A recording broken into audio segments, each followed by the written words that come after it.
انا نرمين ناصر من زفتة، سن 22 سنة. ان انا حاولت كتير في الدايت والكلام من دوت مفيش خالص فيه. ان انا امشي بقى واحاول مره واتنين وتلاته ما عرفتش. بالنسبه بقى الناس قرايبي وكده كانوا جم بقى مشوا على الرجيم وكده، فسالتهم انتوا كنتوا فين؟ قالوا له عند دكتور محمود الغربلي. فانا قلت له ايه خلاص انا هروح والكلام من ده واشوف الدنيا برضك معاه. رحت برضك والحمد لله، يعني كان وزني 85 دلوقتي بقى 70. تعتبر بقى حاجة جميلة قوي.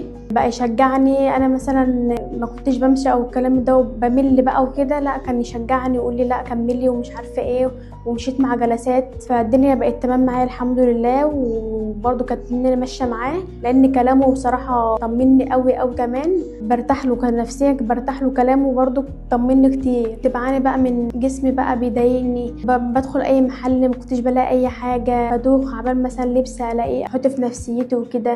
اخرج مثلا مع اصحابي بتضايق، مش بحب ان انا اخرج معاهم او كده، بتكسف اتصور معاهم، بتكسف اتصور لوحدي، بقول لا مش هخرج. الحمد لله دكتور محمود الحمد لله خلاني ان انا يعني اعيش حياتي من الاول كلبس برضو، وبقيت بروح وباجي. فاللي انا انصح ان هو مثلا حد يخس او يبتدي حياة جديدة يجي عند محمود الغربلي. بحب اشكر الدكتور محمود.